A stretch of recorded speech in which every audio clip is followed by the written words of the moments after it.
There is a question I want you to try answering honestly, not out loud, just in your head. When was the last time you were truly still? Not sleeping, not watching a movie to distract yourself, but truly still, sitting alone without anything pulling you away. No voice in your head judging, worrying, or replaying a comment from last week. If you have to think about it for a while just to remember, then you are in the right place. I don't know what time you are listening to this. Maybe you're in a car. Maybe you're pretending to sleep. Maybe you're in the middle of a regular day, but for some reason, everything just feels heavy. But I know one thing. If you clicked on this episode, there is a part of you looking for something. Not necessarily an answer. Just someone who understands. This episode is about overthinking. But not the "here are 5 steps to stop thinking too much" kind. I hate that kind. You hate that kind too, because you've tried it and it doesn't work at all. This episode is about sitting down, looking straight at the thing that eats away at you every night, and for the first time, not running away from it. The guest I invited today, she doesn't have a special title. Not an expert. Not a celebrity. She is just someone who lived inside her own head for a very long time and almost couldn't find her way out. Kelly, thank you for being here. Thank you for having me. Actually, I was planning to decline. Why? Because I kept sitting there thinking, is my story meaningful enough? Will people think I'm weak after I say this? Will I accidentally make someone feel worse? Then I realized, that is exactly what overthinking is. And if I didn't come for those reasons, I would be letting the very thing I want to talk about keep winning. So I came. You just summarized an entire podcast episode in 3 sentences. Turns out I do that a lot. Overthinking everything and then summarizing it to make it short. Kelly, I want to start with a very simple question, but I want you to answer honestly, no need to make it sound pretty. What did the absolute peak of overthinking in your life look like? It looked like an evening sitting in the bathroom. The lights were off. The water was running so no one could hear me crying. Nothing major happened that day. No one passed away. No one left me.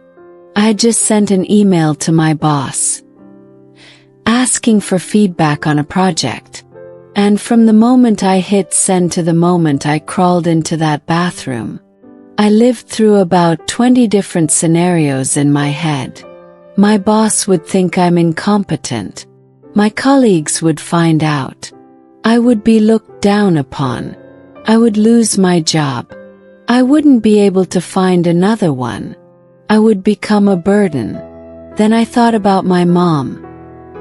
She expected so much from me, and here I was, and it just kept going.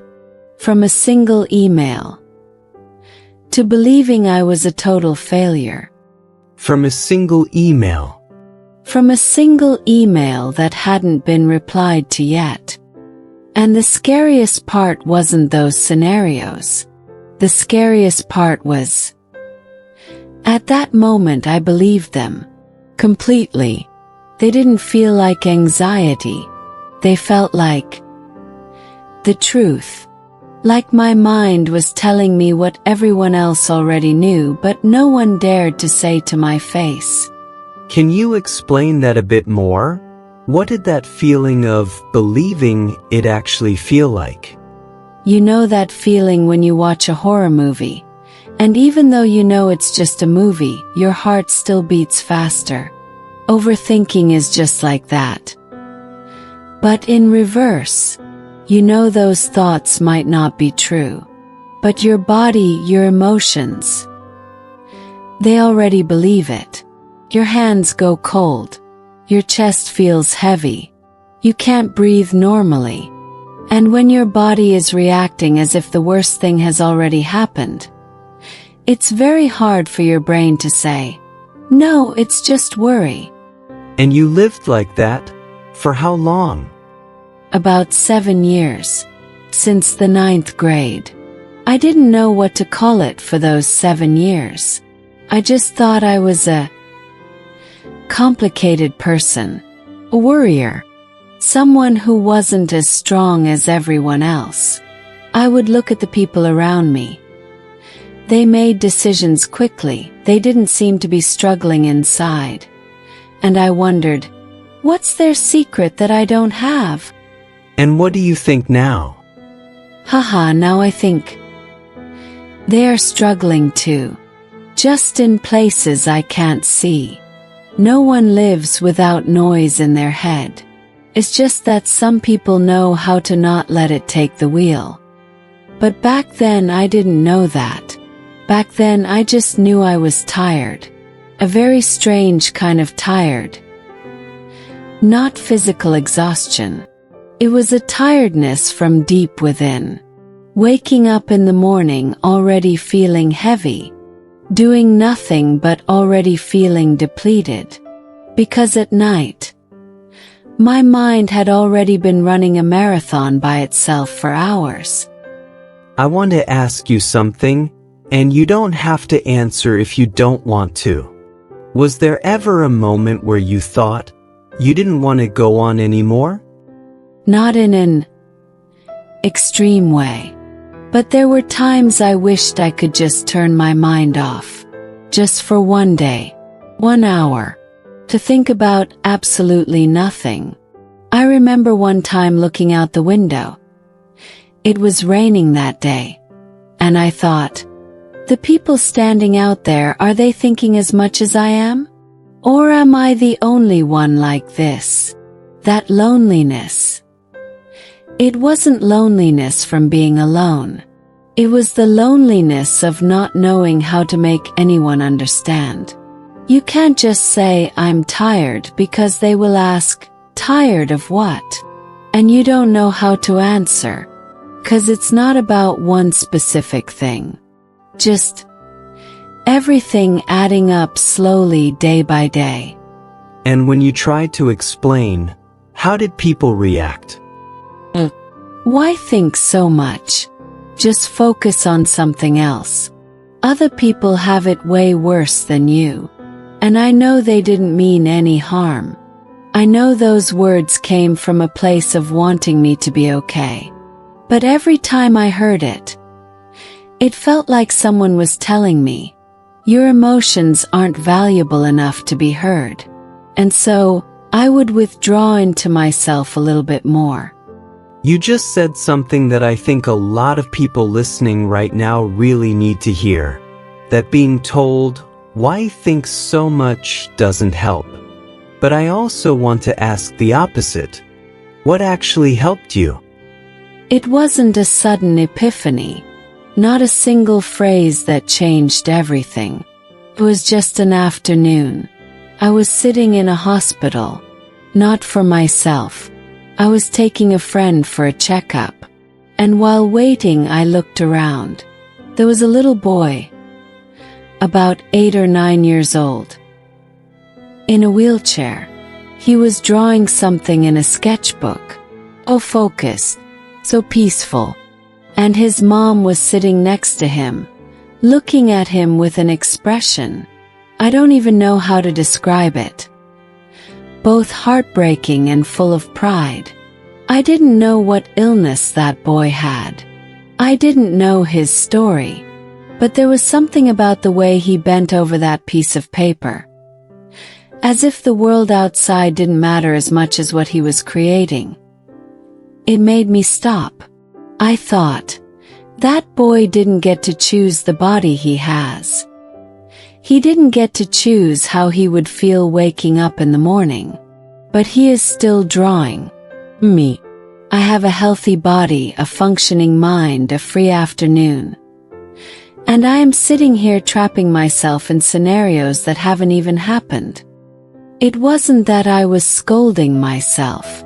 It wasn't like, you are wasting your life while others are suffering. No. I'd heard that before, and it never helped. Instead, for the first time I saw it clearly.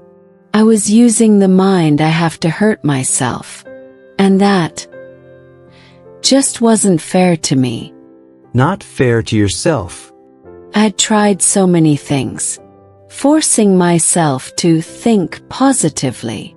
But you can't force yourself to be positive when everything inside is a mess. Doesn't work that way. What changed me wasn't stopping the thoughts. It was learning to be gentler with myself. I remember one day I messed something up. It wasn't huge. But to me at the time it felt like the end of the world. And for the first time, instead of sitting there judging myself, I told myself, it's okay. You did your best today. It didn't turn out the way you wanted. But it's not proof that you are useless. Maybe today is just the background to make tomorrow better. Sounds so small. But to me back then, it was an entire world. Because you had never told yourself that before. Never. I used to say things to myself that would make me cry if someone else said them to me. But with myself, I always thought I just had to take it.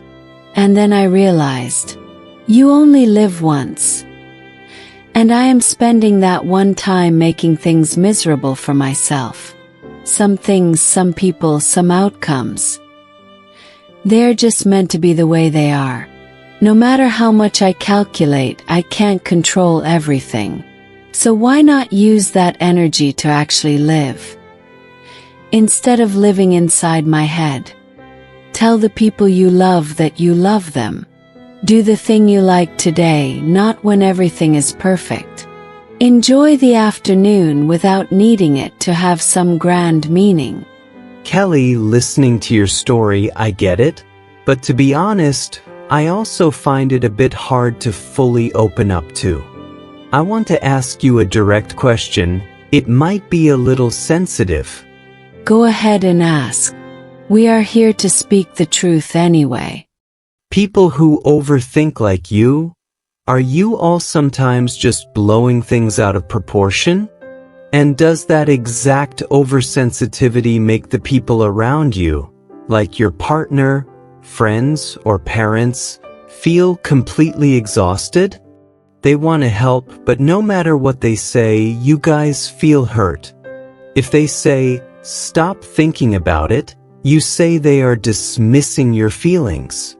If they say, stay strong, you say it's too much pressure. A lot of times, the person next to you feels like they are walking through a minefield. I understand that feeling, Owen. And I admit, yes, being around an overthinker is exhausting. There are times we push others away just because of the mess inside our own heads. But do you know where that minefield comes from? We don't intentionally plant it to trap people. Comes from fear. When we share and get back replies like, you're making a big deal out of nothing, or, you're just too privileged, that's why you complain, we learn one thing. This world is not a safe place for us to be weak. But they don't mean any harm, Kelly. They just feel helpless. When you see someone you love hurting over an unreplied email, the natural reaction of a normal person is wanting to fix that problem immediately by saying, just let it go, it's nothing. That's care. It's just the wrong way, right? Exactly. It's the wrong way. An overthinker doesn't need a fixer. We know that email won't kill anyone, our brain knows it. But our heart doesn't believe it. What we need at that moment isn't a logical solution, but validation. Instead of saying, there's nothing to think about, just say, I see that you are truly worried right now. I don't completely understand all of your worries, but I am here with you.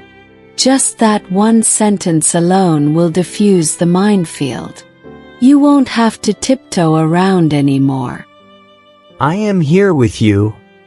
It sounds easy, but keeping your judgmental ego down to say that is actually very hard. But I understand your perspective now. We accidentally hurt each other with good intentions.